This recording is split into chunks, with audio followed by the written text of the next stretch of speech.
Toda la Escritura es inspirada por Dios y útil para enseñar, para reprender, para corregir y para instruir en la justicia, a fin de que el siervo de Dios esté enteramente capacitado para toda buena obra. Segunda de Timoteo 3, 16 al 17. EBN Televisión y Triunfo 96.9 FM se placen en presentar al pastor Jorge Lucas Escribano en Hablemos de la Palabra. Saludos y bienvenidos a Hablemos de la Palabra. Qué bendición, qué privilegio Dios me concede de llegar ante tu consideración para hablar un tema sobre presencia de Dios, llenos de Dios, relación con Dios. Es el enfoque que quiero traer en esta reflexión en este día. Pero antes de entrar en el tema, en el texto bíblico que quiero compartirte, puedes llamar al 787-6870, ese es el número, en el Centro Cristiano Vida Abundante, que estamos en Riverview, Bayamón, la esquinita del Cementerio Nacional, frente al Cementerio Portacoeli, lo que se conoce como carretera 168, esquina calle 1 en Riverview, donde todos los domingos, desde las 9 de la mañana, tenemos una primera reunión hasta las 10:30. La segunda reunión la tenemos a las 11:20 de la mañana hasta la 1 de la tarde para que podamos adorar al Señor allí juntos. Los lunes a las 9 de la mañana tenemos un estudio bíblico. Los martes a las 9 de la mañana tenemos también oración individualizada allí en el templo, donde grupos van allí, personas van allí a orar. El templo está abierto. Miércoles a las 9 de la mañana también tenemos un culto de oración y además de ese culto de oración tenemos un estudio bíblico tan pronto termine ese culto de oración. Así que tenemos el martes en la noche a las 7:30 estudios bíblicos. Tenemos varias experiencias para que usted pueda congregarse, tener acceso a la palabra, orar y compartir. Eso es allí en el Centro Cristiano Vida Abundante. Hoy quiero hablar de esa relación con Dios, de esa llenura del Espíritu, de esa comunión con Dios que es necesaria, pero quiero irme al Antiguo Testamento a un pasaje que está en el libro de Números. Vaya conmigo al libro de Números, capítulo 9, y tenemos una estampa bien hermosa que dice así, dice, el día en que el tabernáculo fue erigido, la nube cubrió el tabernáculo sobre la tienda del testimonio, y a la tarde había sobre el tabernáculo como una apariencia de fuego, hasta la mañana. Así era continuamente. La nube lo cubría de día y de noche, dice aquí, la apariencia de fuego. De ahí salen los coritos que cantamos, que él iba delante de ellos, por el día columna de noche, por el día columna de nube, por la noche columna de fuego. Y hay unos coros que cantamos poderosos. Tienen esta base aquí en Números. Dice, así era continuamente. Entonces dice, cuando se alzaba la nube del tabernáculo, los hijos de Israel partían y en el lugar donde la nube paraba, allí acampaban los hijos de Israel. Al mandato de Dios, los hijos de Israel partían y al mandato de Dios acampaban. Todos los días que la nube estaba sobre el tabernáculo, permanecían acampados. Cuando la nube se detenía sobre el tabernáculo muchos días, entonces los hijos de Israel guardaban las ordenanzas de Jehová y no se movían. Dice, cuando la nube, y cuando la nube se detenía desde la tarde hasta la mañana, o cuando a la mañana la nube se levantaba, ellos partían, o se había estado un día y la noche la nube se levantaba, entonces partían. Era diferentes horas. Dice, o si 2 días, o un mes, o un año, mientras la nube se detenía sobre el tabernáculo, permaneciendo sobre él, los hijos de Israel seguían acampados y no se movían, mas cuando ella se alzaba, ellos partían.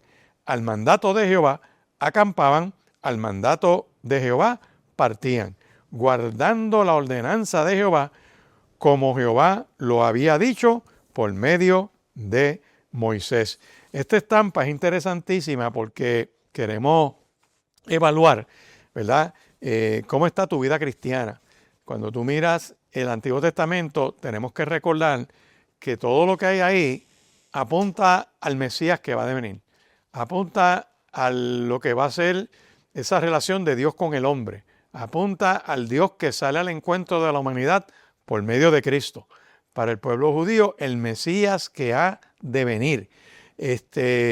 Y cuando tú miras este desarrollo histórico, nos vamos a dar cuenta que este tabernáculo son los comienzos, por así decir, de una relación con Dios de manera estructurada, en este caso un tabernáculo que era movible. Cuando este pueblo llega a su tierra prometida, pasan los años, logran establecerse pues en su capital o ciudad de Jerusalén. Hay un rey que se llama David, que él dice un día, oye, yo tengo casa, el pueblo tiene casa, pero Jehová no tiene casa. Esto haré, levantaré casa a Jehová. Y busca que diseñen la casa, Dios le revela, le muestra, siguiendo un modelo parecido al tabernáculo. Y es interesantísimo porque consigue las órdenes de compra, tienen los bonos financiados para edificarlo. Y de hecho el profeta Natán se le aparece, va por allí, lo saluda y David le dice, mira, le voy a hacer casa a Jehová. El profeta Natán, es interesante, le dice, mete mano que eso es de Dios. Pero por la noche, cuando Natán va a dormir, Dios le dice, espérate, profeta, no te vayas a dormir todavía. ¿Quién te dijo a ti que David me va a levantar casa a mí? Te vas y le dices que no se vista, que no va. Porque el que viene detrás de él es el que va a levantar esa casa. No va a ser él. Y dice, porque ha derramado mucha sangre. Y sigue dándole unas expresiones al profeta. Pero yo me quedo pensando y yo digo, wow, por eso es que se llama Templo de Salomón. No se llama el Templo de David. La idea fue de David. El que lo planificó fue David. El que dejó las órdenes de compra fue David. El que tenía el diseño era David. El que originó la idea era él. La idea no era mala, pero la voluntad de Dios era que quien construyera fuera Salomón y no David. Por eso aquí hay que mirar que hay veces que hay iglesias que tienen buenas ideas, juntas que se reúnen, hacen una asamblea. Puede ser una buena idea, pero no necesariamente es el tiempo o no necesariamente es la voluntad de Dios para ese rebaño. Y aquí hay que tener cuidado, porque estos textos nos dan una enseñanza. Pero dicho esto, Salomón viene, cumple el deber, hace el templo y los invito a que vayan conmigo a Segunda de Crónicas, vaya un momentito a Segunda de Crónicas, vamos a ver, capítulo 7 aproximadamente, Segunda de Crónicas, capítulo 7, para ver qué pasó con ese templo. Cuando usted mira este texto de Segunda de Crónicas, capítulo 7, verso 1, dice, cuando se construyó el templo, Salomón entró allí. Cuando acabó de orar, descendió fuego de los cielos, consumió el holocausto y las víctimas, y la gloria de Jehová llenó la casa. O sea, la inauguración de ese templo, que ya no es el tabernáculo que yo te leí en el libro de Números, aquí en Números se movía la gloria de Dios y ellos tenían que moverse. Armaban el tabernáculo. Acá en el templo ya es diferente. No están moviéndose. El templo está fijo en un sitio. La casa de Jehová. Y Dios, en la inauguración de esa casa, dice aquí que era tanta la unción y la gloria de Dios que llena esa casa, escúchame bien, que no podían entrar los sacerdotes en la casa de Jehová porque la gloria de Jehová había llenado la casa.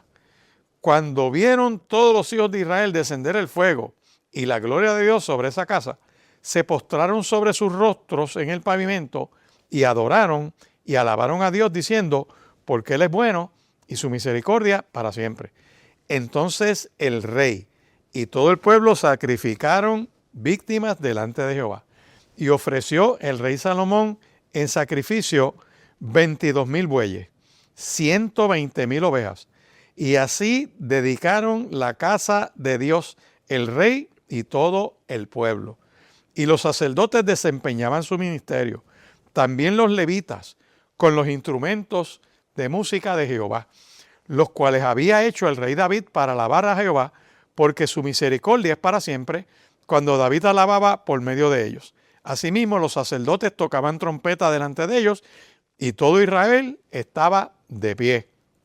También Salomón consagró la parte central del atrio, que estaba delante de la casa de Jehová, por cuanto allí había ofrecido los holocaustos, la grosura de las ofrendas de paz, porque en el altar de bronce que Salomón había hecho no cabían los holocaustos, las ofrendas y las grosuras. Entonces hizo Salomón fiesta 7 días, y con él todo Israel, una gran congregación, desde la entrada de Amat hasta el arroyo de Egipto. Al 8º día hicieron fiesta solemne, porque había hecho la dedicación del altar 7 días, y habían celebrado la fiesta solemne por 7 días. Dice, y a los 23 días del 7º mes, envió al pueblo a sus hogares, alegres, gozosos y de corazón, por los beneficios que Dios había hecho a David y a Salomón y al pueblo de Israel. Miren la progresión. La gloria de Dios se mueve, había que armar el tabernáculo donde esa gloria se movía. Por eso es que me gusta un himno que hay por ahí que dice, si tu presencia conmigo no va, yo no voy a ningún lugar. Se inspira en textos como este. Pero después el pueblo ya tiene su tierra prometida, están ahí anclados en Jerusalén como capital, allí levantan casa a Jehová. El que inaugura esa casa es el rey, no fueron los sacerdotes. Y la gloria de Dios desciende sobre aquel lugar. Vino Cristo, se encarnó, cumplió un ministerio, es crucificado, se sacrifica en la cruz, muere, presenta su vida en rescate de nosotros. Ese sacrificio de Cristo fue recibido por Dios, aceptado para nuestra justificación. El velo que hay dentro del templo se rasga y todos tenemos acceso a esa presencia de Dios.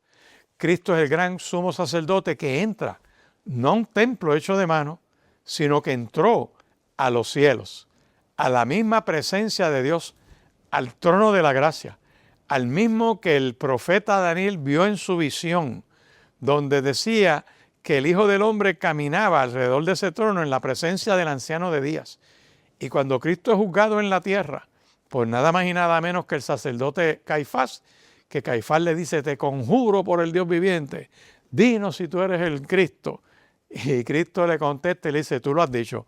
Y te digo desde ahora que el que Daniel vio en la visión del capítulo 7, caminando ante el trono, al lado del anciano de día, ese Hijo del Hombre soy yo, que vendré en las nubes del cielo en gloria a levantar a mi pueblo. El sacerdote se rasga las vestiduras, el resto del capítulo usted lo conoce. Cristo se revela, se muestra como el Mesías, que se lo había dicho a la samaritana, que se lo había dicho a Pedro cuando le dijo, bienaventurado eres Simón, hijo de Jonás, que no te lo mostró carne ni sangre. Se lo muestra al pueblo que él es el Mesías cuando en la entrada triunfal recibe la adoración del pueblo y los escribas y fariseos protestan. Él dice que es que yo soy el Mesías, voy a recibir esta adoración y si estos se callan, las piedras hablarían. Como quien dice, ¿te acuerdas de Josué? En el capítulo 24, cuando el pueblo pacta con Dios y él busca una gran piedra y la pone y dice, esa piedra es testigo. Y si ustedes no cumplen, esa piedra va a hablar. Pues está recordándole la historia a ese pueblo de que él es el Mesías. Al él resucitar de entre los muertos, porque Dios lo resucita de entre los muertos, significa que el sacrificio de Cristo fue suficiente para pagar tu pecado y el mío. Que todo aquel que en él cree no se pierde y tiene vida eterna. Que al ascender a los cielos, porque Cristo ascendió a los cielos, resucitado para no volver a morir, con un cuerpo transformado con sus heridas, y llega como gran sumo sacerdote a la presencia de Dios, a un altar y un trono no hecho por el hombre, sino hecho por Dios mismo. Que ese sacerdote vive eternamente por la eternidad, con un cuerpo inmortalizado, que garantiza la inmortalidad del ser humano en un cuerpo transfigurado, para vida eterna a los que resucitan habiendo creído en Él, y para muerte eterna para aquellos que han rechazado a Cristo. Por eso es que yo te invito en esta hora a que mires esto que estamos trabajando en este día de hoy, que es la llenura de Dios, la presencia de Dios, la relación con Dios.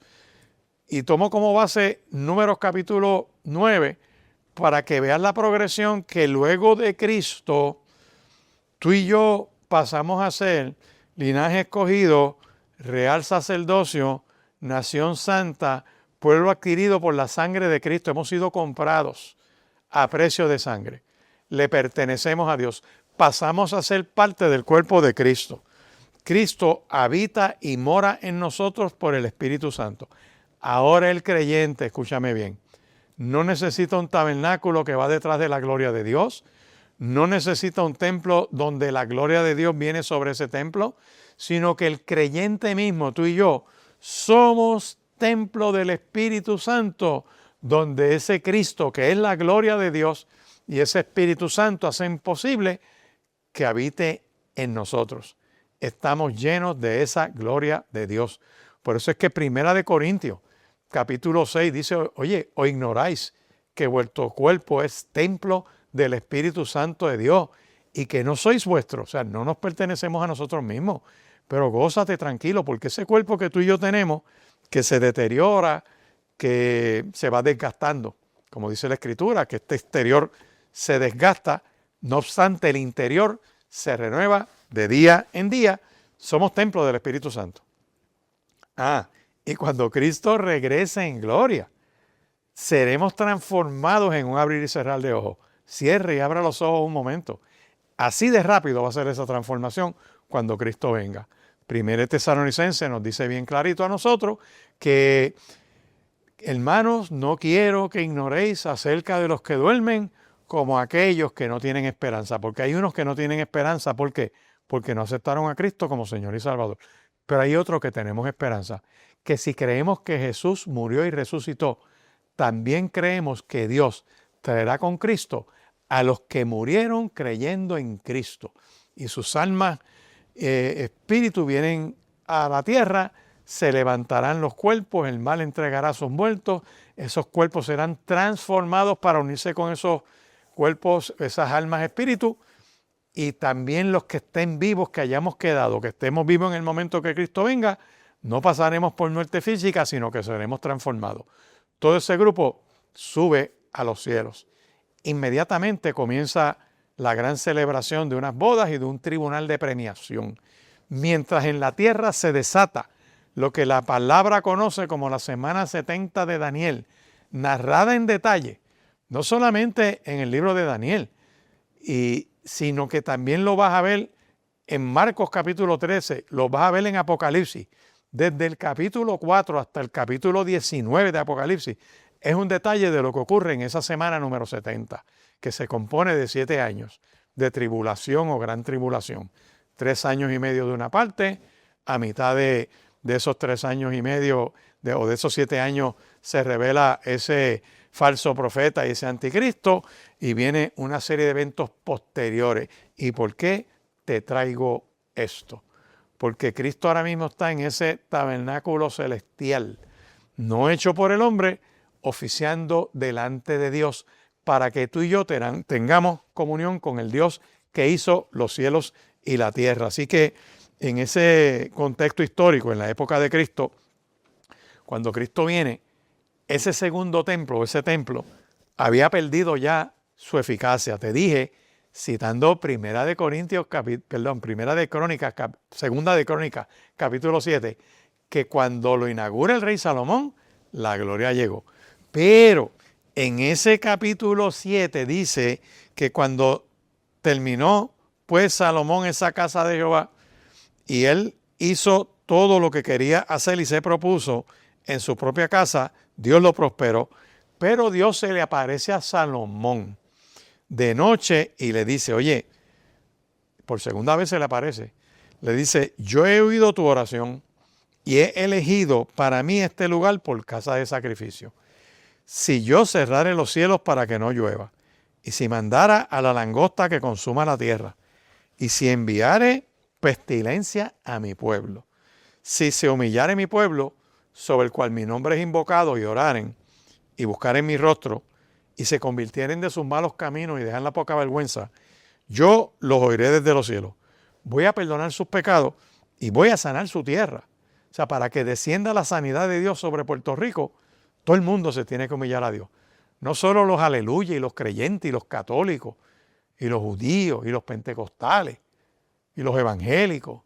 Todo el mundo, hasta los impíos, los pillos, los tramposos, los presos, los que están en el garete, como dicen los jóvenes, los que están en el desastre.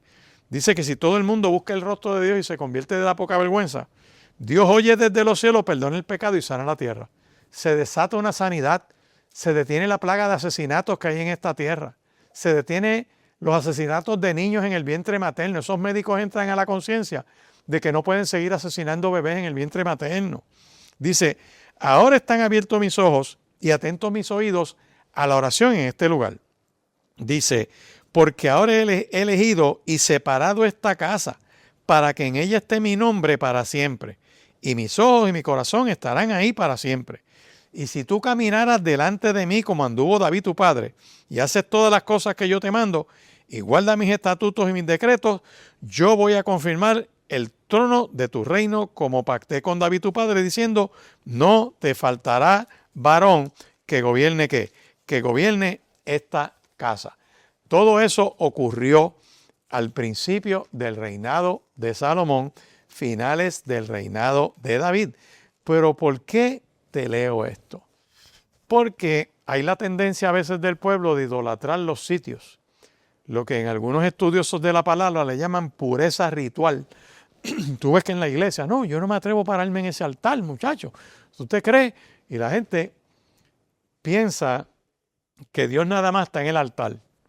Y no se atreven a pararse ahí porque tienen que estar bien. Como si estar fuera del altar les permitiera estar como se les antoja o les da la gana y no como Dios dice. Como si hubiera una frontera dentro del templo donde tienes que estar bien con Dios, allá en el altar, y fuera de esa frontera, allá en el altar, puedes vivir en pecado o al garete o a medio pocillo o a medio camino o un casi casi. Y yo te tengo que decir que no hay casi casi en el reino de Dios. O luz o tiniebla, o salvación o perdición, o vida o muerte, o luz o tinieblas, o cielos o infiernos, o con Dios o con el diablo. Pero no hay un happy medium en el reino de Dios. Yo quiero que usted sepa eso, que no hay neutralidad en el reino de Dios. La neutralidad es el estatus del mediocre, del ambivalente, del tibio que será vomitado del estómago de Dios para afuera. O eres frío o eres caliente. Yo no sé quién se inventó de que ser frío es malo. Dice Apocalipsis, ojalá fuese frío. Frío es un ministerio que refresca, que vitaliza, que ayuda. O caliente es ministerios de fuego, que purifican, que queman. O frío o caliente, una de las dos. O sea, si ser frío es malo, pues Dios no le hubiera dicho eso a Juan en Apocalipsis. Ojalá fueses frío o caliente. Lo que es malo es ser tibio. Lo que es malo es ser ambivalente. Como esos legisladores que tú lo ves que se están absteniendo y no participan en las votaciones, serán vomitados los que estén en esa mentalidad en el reino de Dios. Dicho esto, tengo que entonces mirar la advertencia que dice Segunda de Crónicas, capítulo 7, porque tiene la advertencia de los versos 19 en adelante. Escucha bien. Pero si tú te vuelves, me das la espalda, y dejas mis estatutos y mandamientos que he puesto delante de vosotros, y fueren, y sirviesen a dioses ajenos y los adorareis, yo arrancaré de mi tierra que les he dado. 2. Esta casa que es santificada a mi nombre, la voy a arrojar de mi presencia. La pondré por burla y escarnio de los pueblos. Y esta casa que es tan excelsa será espanto a todo el que pasare y dirá, ¿por qué Dios le ha hecho esto a ese templo, a esa casa de él? Y se va a decir, por cuanto dejaron a Jehová, el Dios de sus padres, que los sacó de la tierra de Egipto, y han abrazado a dioses ajenos y los adoraron y sirvieron a esos dioses. Por eso Dios ha traído todo este mal sobre ellos. Yo quiero decirte una cosa, cualquiera que vaya hoy en día, siglo XXI a Jerusalén, se va a dar cuenta que este juicio vino cuando el emperador Tito del gobierno de Roma, por eso hay que tener cuidado, vino y destrozó la ciudad de Jerusalén, la muralla, y destrozó el templo, y tanto lo destrozó que todavía está destruido. Y vinieron en el siglo VI, que surge una comunidad falsa del anticristo que se llama musulmanes, islamistas, engendros que son del anticristo. Esa gente que no son árabes, son islamistas que creen en Mahoma, que Mahoma es su Dios porque es más grande que Cristo y Cristo es Dios. Así que cuando tú miras la realidad bíblica, que Cristo es el resplandor de la gloria de Dios y el Corán dice que Mahoma es un profeta más grande que Cristo, pues eso es un Dios para todos los efectos bíblicos. Pero es un Dios falso, es un Dios que no salva, que de esa religión que se empieza a armar en el siglo VI, siglos después, empiezan a conquistar el mundo a base de violencia, a base de guerra, lo que usted está viendo ahora mismo en el Medio Oriente, que eso es una dinámica interesantísima donde esos grupos crecen matándose entre ellos, porque la violencia es el mecanismo evangelístico que tienen. El abuso de mujeres y niños es el mecanismo de extensión que tienen y se han regado por el mundo. Pues esa gente llegó un momento dado que se meten en Tierra Santa, en Jerusalén, y construyen una mezquita. Allí hay un domo dorado, que es una mezquita, que está encima de donde fue el templo. Así que este juicio que Dios advirtió a ese pueblo de Israel cuando le dice, si ustedes me dan la espalda, los voy a barrer. Dios permitió que eso ocurriera y ocurrió. Entren a internet, pongan la ciudad santa de Jerusalén, pongan el lugar del templo y le va a salir la imagen de esa mezquita, de ese domo dorado que usted ve allí, para que usted se meta en la Biblia, en la palabra de Dios, y usted se dé cuenta que se seca la hierba, que se marchita la flor, pero la palabra de Dios permanece para siempre. Vamos a una pausa, regreso en breve.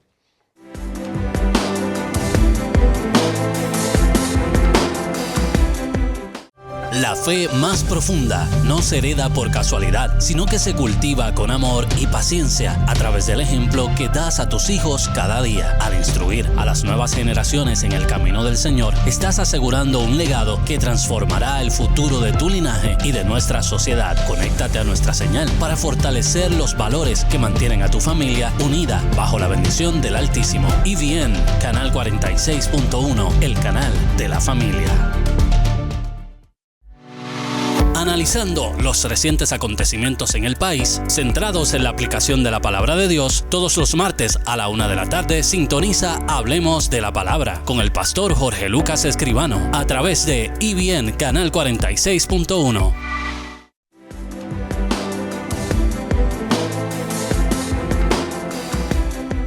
Continuamos reflexionando sobre nuestra responsabilidad de ser templo del Dios viviente, de que somos morada del Espíritu Santo de Dios, como dice Primera de Crónicas, ignoran que ustedes son templo del Espíritu de Dios y que no se pertenecen a vosotros mismos.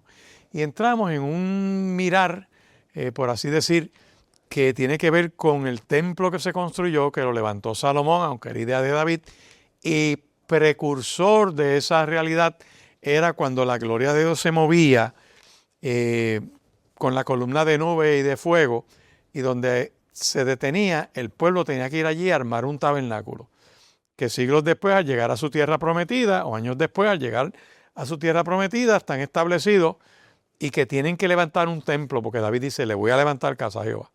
Pero cuando viene Cristo, su obra redentora nos permite a nosotros ser el templo.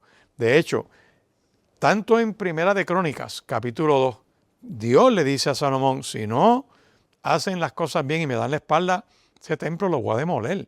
Y Dios lo demolió, lo permitió. El emperador Tito en el año 70 de la era cristiana lo demolió. Y si tú vas ahora mismo, 2026, siglo XXI, vas a Jerusalén, vas a mirar que donde estuvo ese templo, hay un domo ahora y una mezquita encima de eso. Porque el templo no está. Porque ese pueblo le dio la espalda a Dios y se fueron a la diáspora. Dios los regó por las naciones.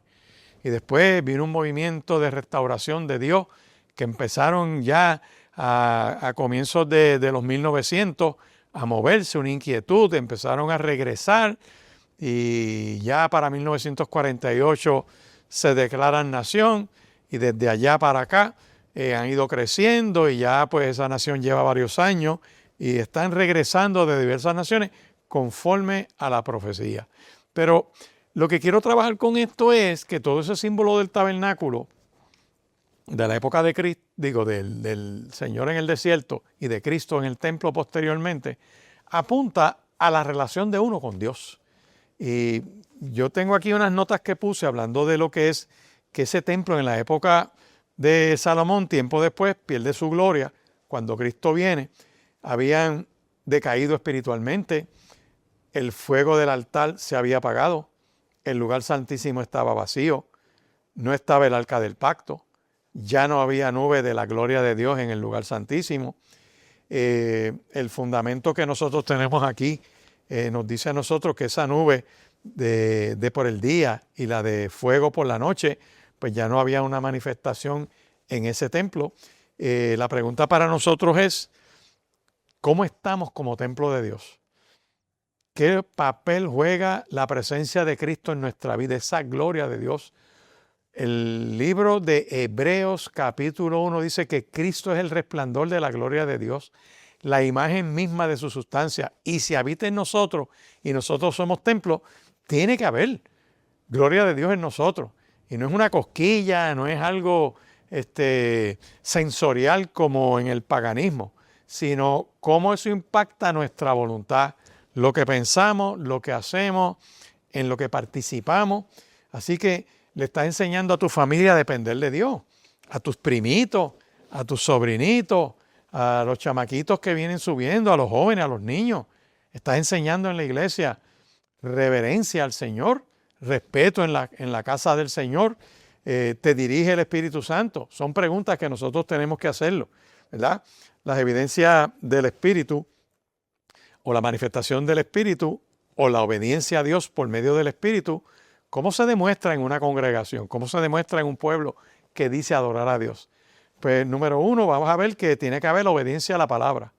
Que un pueblo que adora a Dios y obedece su palabra en lugar de rebelión y amargura. Y esto yo lo digo con mucho respeto, porque una de las maneras de medir el ambiente en una iglesia, y cuando hablo ambiente hablo de relación espiritual con Dios, no solamente es mirar si hay una buena adoración, si hay un orden, si está todo limpio. Eso hace un ambiente físico que permite estar cómodo, motiva, ayuda, pero yo me refiero aquí a la parte de nuestra obediencia a Dios. Cuando nosotros queremos hacer las cosas a nuestra manera, pues ya ahí empieza a haber una rebelión contra Dios, un obstaculizar la obra de Dios. Por ejemplo, tú lo tienes que mirar en términos de la devoción de esa iglesia, que cuando hay culto, mira, todo el mundo tiene que estar en ese templo adorando a Dios. Hay gente que está haciendo otras funciones afuera, pero no están perdiendo el tiempo. Están cumpliendo parte de su oficio, por así decir, dentro de la casa del Señor, pero no puede haber gente perdiendo el tiempo afuera, en el parking allá, hablando en los carros, metidos en los teléfonos, googleando, haciendo cosas. No, usted tiene que estar ahí en el templo, tiene que estar ahí adorando, tiene que estar congregado. Los adultos pendientes de sus hijos, de esos adolescentes que no estén merodeando, perdiendo el tiempo, y han ocurrido cosas horrendas. ¿Por qué? Porque no están respetando lo que tienen que respetar, el manejo de sus finanzas, por ejemplo. Se ha metido doña avaricia, se ha metido don esmayamiento dentro del pueblo de Dios, y son fieles. ¿Tú quieres saber dónde está tu corazón? Mira a ver cómo tú gastas tu dinero. ¿En qué lo gastas? En la gran colección de yo no sé qué, en los aros del carro, que eso es una cosa que gastan miles de dólares en eso, pero no dan una ofrenda, no diezman. Mucha espiritualidad.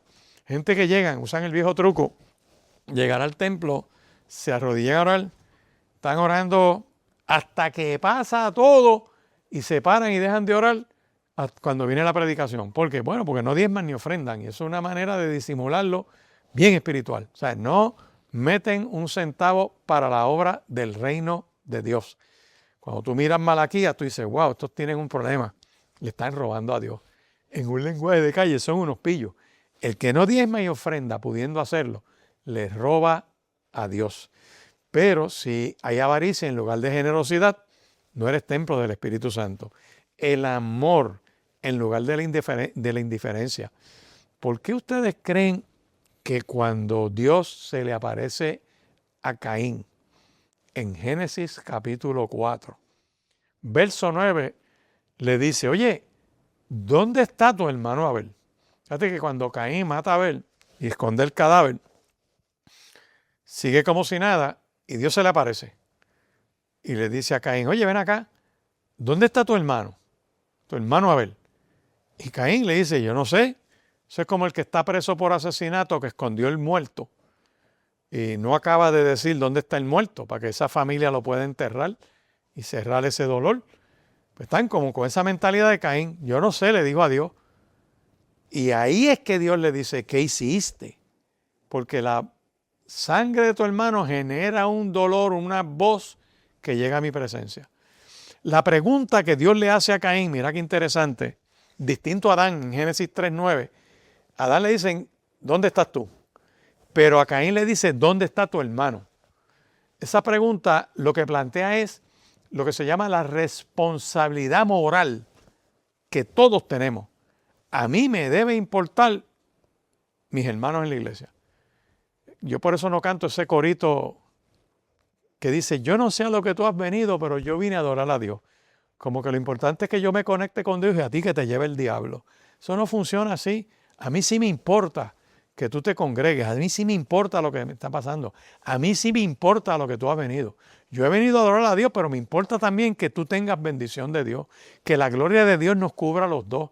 Que tú recibas edificación. Y hay que salir de esa mentalidad donde a veces hay una indiferencia que se mete en el pueblo de Dios. Si hay indiferencia, no hay presencia. Una de las cosas es que tiene que haber confesión de pecado.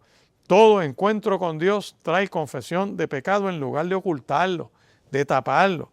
Tenemos que salir ya de esa apariencia de perfección que quiere tener la gente como si no tuvieran problemas. Todas las familias pasan por crisis, todas las familias pasan por dificultades, pasan por situaciones que son dolorosas y para eso hay un altar, para eso hay oración, para eso hay cultos de oración, hay estudios bíblicos para que el pueblo se abra. Un buen estudio bíblico nos permite hacernos una radiografía espiritual de cómo estamos, porque la palabra entra como una espada a lo más profundo del corazón, por eso no deben faltar a los estudios bíblicos. Por eso si tienen una escuela bíblica, vaya, porque ahí usted aprende muchas cosas. Dios pone gente ungida en esas escuelas bíblicas, que no son teólogos, no es una cosa de mucho conocimiento, porque eso están para los seminarios, para los institutos, para las universidades, en las escuelas de profetas, que hay que formarlos bien. Pero en la escuela bíblica están los que Dios llamó en esta parte a presentar una palabra de una manera accesible, sencilla, con la unción de Dios, que provoca cambios en la gente. Mire, lo que usted y yo aprendimos como fundamento, lo aprendimos en nuestras escuelas bíblicas. Por eso es la importancia de regresar a ellas. No pasaron. El Espíritu Santo sigue siendo Espíritu Santo. El corazón de la iglesia se alimenta con esa palabra. Y ese estudio bíblico bueno alimenta a un pueblo. Y cuando un pueblo confiesa su pecado en vez de ocultarlo, es porque ese pueblo está orando, ese pueblo se está congregando, ese pueblo está recibiendo palabra y se abre a Dios. ¿Qué problema tiene de que yo pase al frente y pido oración?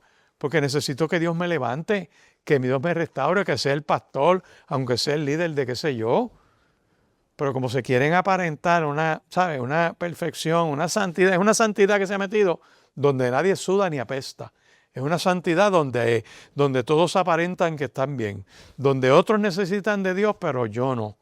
Y yo quiero decirte a ti que eso es horrendo, eso es falso, eso forma una niñez y una juventud que lo que para ellos va a ser más importante es la apariencia que la verdad. Y la verdad es que el que cree estar firme, mire que no caiga. La oración constante, la oración que busca el rostro de Dios.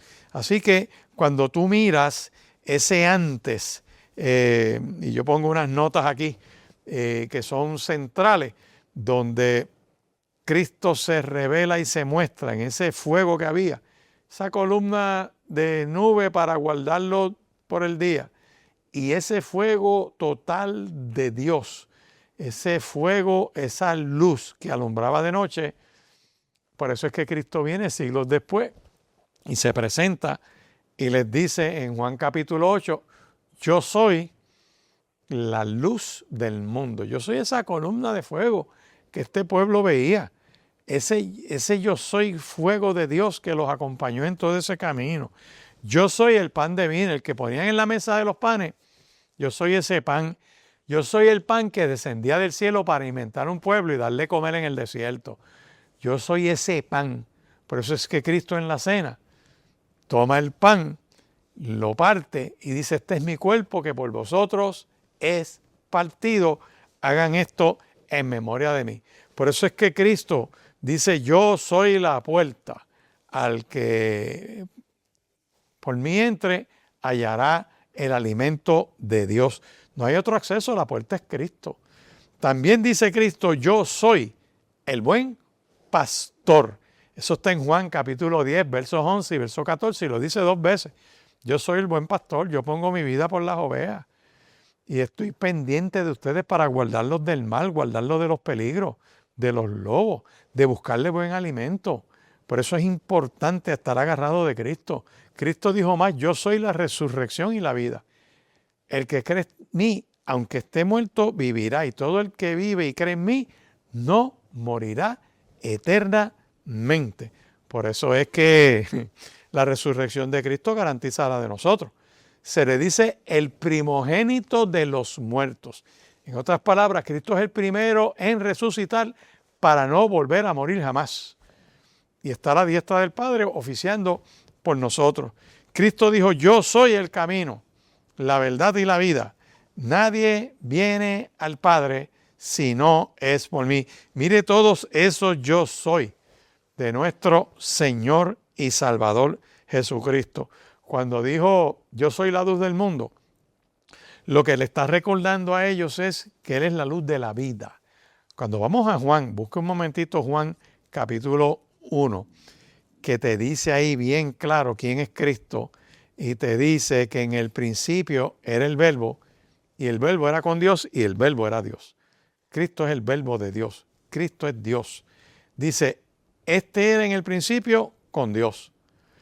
Todas las cosas por Él fueron hechas. Cristo participó en la creación. Y sin Cristo nada de lo que ha sido hecho fue hecho. En Él estaba, o sea, Cristo estaba la vida. Y la vida era la luz de los hombres. La luz en las tinieblas resplandece y las tinieblas no prevalecen contra ella. Me detengo porque ya desde el saque, desde el comienzo del Evangelio de Juan te está diciendo: Cristo es luz, es el resplandor de la gloria de Dios. Por eso es que Cristo extingue las tinieblas. Donde quiera que haya operación satánica y diabólica, lo que se manifiesta es el reino de las tinieblas, el reino del engañador, el padre de toda mentira. Pero al venir Cristo, extingue la tiniebla, expone lo que hay ahí. Por eso es que la presencia de Cristo es luz. Y nosotros somos llamados a ser luz en medio de las tinieblas de este tiempo. Por eso es que necesitamos tener comunión con Dios. Por eso es que tú tienes esa expresión preciosa que está en el libro del profeta Isaías, cuando Dios lo llama. Cuando Dios hace el llamamiento a Isaías en el capítulo 6, es bien gráfico que su amigo el rey se muere. Él está en crisis porque el rey que se muere era nada más y nada menos que el rey Usías, que reinó 52 años. Si lo pones en términos electorales de Puerto Rico, ganó nada más y nada menos que 17 elecciones corridas. ¿Qué tú crees? Así de bueno era ese rey. Pero murió. Y cuando muere, el profeta dice: ¿y ahora qué va a pasar con la nación? Pues él va a donde uno tiene que ir siempre que hay una crisis, a la casa de Dios.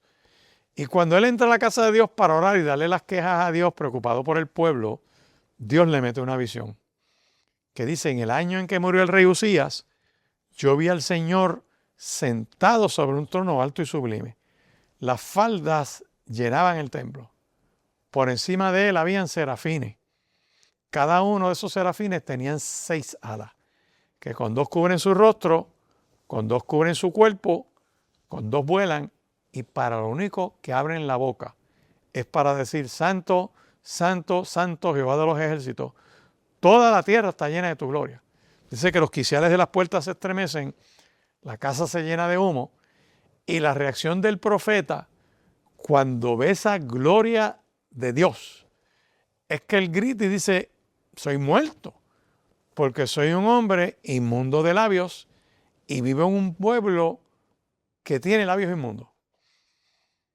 Y me voy a morir porque he visto a Jehová de los ejércitos. Fíjate qué interesante, este profeta tiene una visión de la gloria de Dios y todo encuentro con Dios lleva a uno a confesar su pecado, a confesar su insuficiencia, a reconocer la falta de comunión, a reconocer que todavía estamos en un proceso de madurez en el cual seguimos creciendo hasta que Cristo regrese en gloria. No paramos de crecer, porque aquel que comenzó en nosotros la buena obra, la perfecciona hasta el día que Cristo venga. Significa que estamos en un proceso de crecimiento constante para ser instrumentos de Dios. Y cuando Isaías tiene esa visión en el templo y ve eso, reconoce su pecado. Me gusta de Isaías capítulo 6, que Dios tiene una respuesta.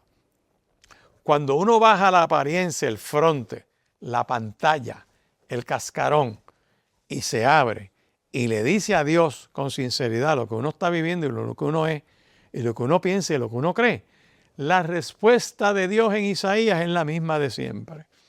Entonces, Dios hace que un querubín tome un carbón encendido del altar con una tenaza. El fuego de Dios viene a donde el profeta y tocando con él sobre sus labios, le da una sentencia. Es quitada tu culpa y limpio tu pecado. El fuego de Dios enciende al que está apagado. Por eso es que el Salmo 18, por ahí en el verso 28, dice, y tú encenderás mi lámpara, y tú alumbrarás mis tinieblas. Solo Dios tiene poder para sacarnos de la oscuridad por medio de Cristo.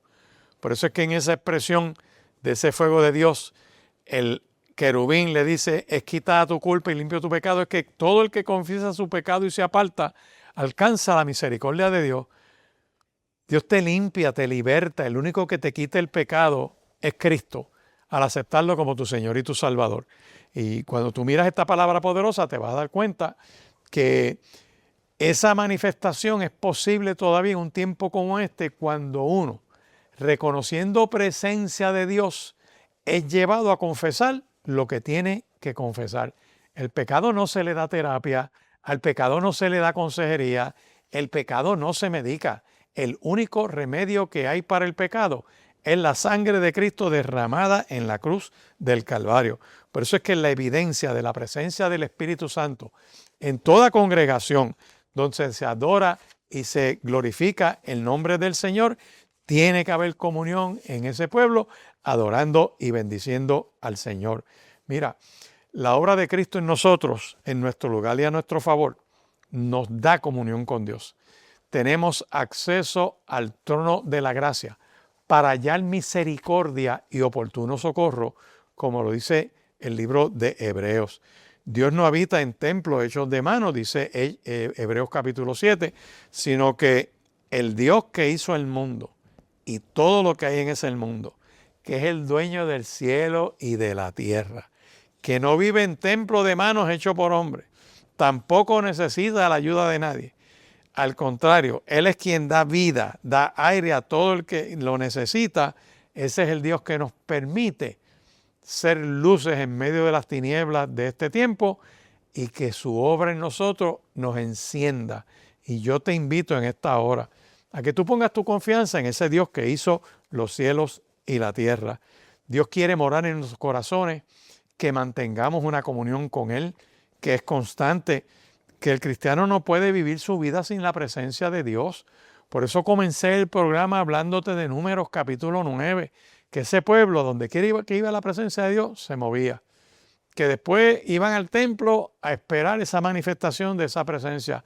Pero hoy en día es el Espíritu Santo el que habita en nosotros, y al movernos nosotros para donde quiera, es como si esa presencia del tabernáculo estuviera con nosotros, y como esa presencia en el lugar santísimo está en nosotros, y ahora nosotros con la luz de Cristo en nuestros corazones pasamos a ser luces en medio de este tiempo. De hecho, en uno de los primeros sermones que Cristo da, que está en Mateo capítulo 5, capítulo 6 y capítulo 7, conocido como Sermón del Monte, la identidad que le dice a los creyentes es: ustedes son luz del mundo. El deber es alumbrar las tinieblas. Cuando usted esté donde esté, su conducta, su caminar, su moverse, alumbra y saca a la gente de las tinieblas. Mira esto. Donde dirige el Espíritu Santo de Dios, tienen que ocurrir testimonios de fe. Tiene que haber sanidades. Tiene que haber testimonios de cambio de vida de la gente. Tiene que haber lo que yo llamo un upgrade. Gente que convive, comienza a casarse. Gente que no pasa una pensión alimenticia, se deja de estar metiendo embuste, llena las planillas como es, la planilla de información personal y económica, y empieza a pagar esa pensión, empieza a visitar a sus hijos los días que tiene relación paterno-filial, empieza a hacerse presente en todas las etapas de ese desarrollo. Hay unos aspectos importantes de lo que implica todo ese tabernáculo, de lo que implica ese templo, de lo que implica la presencia de Dios en nuestras vidas. Mira, es como Isaías 61, que el Espíritu del Señor está sobre mí. Cristo agarra ese pasaje de Isaías 61 y va al templo en Lucas capítulo 4 y le dice: ese Mesías que va a estar cubierto con esa gloria del Espíritu de Dios para libertar al cautivo, para vendar a los quebrantados de corazón, le dice: ese que profetizó Isaías soy yo. Pero después nos envían a nosotros con esa misma unción. En Juan capítulo 17, Cristo le dice a Dios en su oración: Padre, como tú me enviaste a mí, así los envío yo a ellos. Con esa presencia del Espíritu Santo de Dios que nos dicen: esperen en Jerusalén, y ahí viene la manifestación del Espíritu Santo de Dios, porque eso es poder de Dios para hacer ¿qué? Luz en medio de las tinieblas. Eso me permite alabarlo libremente. La presencia de Dios en mi vida, esa gloria de Dios manifestada sobre mí, permite que la congregación se goce adorando a Dios y su presencia sea manifiesta. Enfrentamos al enemigo con ese poder de Dios, porque Cristo regresa en gloria. Acuérdense de eso. Nos humillamos, oramos, buscamos el rostro de Dios, miramos las Escrituras para apartarnos del mal, renunciar a la indiferencia y a un estilo de vida donde adoramos y bendecimos el nombre del Señor. Aquellos que nos sometemos a Dios, que sométete a Dios, es haz las cosas como Dios dice, resiste lo diabólico, lo satánico. Yo soy antagónico a todo eso, estudiando la palabra, adorando a Dios con lo que tengo, saliendo del materialismo, porque es central romper con la avaricia y la codicia, y que mi vida sea un testimonio de esa obra de Dios. Si hacemos eso, como dice Lamentaciones capítulo 3 y verso 22, sé que no hemos sido destruidos porque Dios nos tiene compasión. Nuevas son cada mañana sus misericordias, se renuevan con su gran amor y su fidelidad. Por eso digo que en Él confío. Dios es todo para mí. 787-6870 es el número a llamar para tu petición de oración. Recuerda que estoy en el Centro Cristiano Vida Abundante en Riverview, Bayamón, carretera 168, esquina calle 1, al lado del Cementerio Nacional, esquina calle 1, donde todos los domingos de 9 a 10:30 de la mañana es nuestra primera reunión. La segunda reunión es de 11:20 a 1 de la tarde, que todos los lunes a las 9 de la mañana tenemos estudio bíblico, los martes a las 7:30 de la noche tenemos estudio bíblico también. Miércoles en la mañana a las 9 tenemos oración, culto de oración y luego un estudio bíblico, que te esperamos allí. El número de teléfono es 787-6870, así que Dios te bendiga y Dios te guarde. Hemos presentado Hablemos de la Palabra con el pastor Jorge Lucas Escribano. Si este programa ha sido de bendición para su vida, llámenos al 787-787-6870. 787-6870. Será hasta la próxima semana.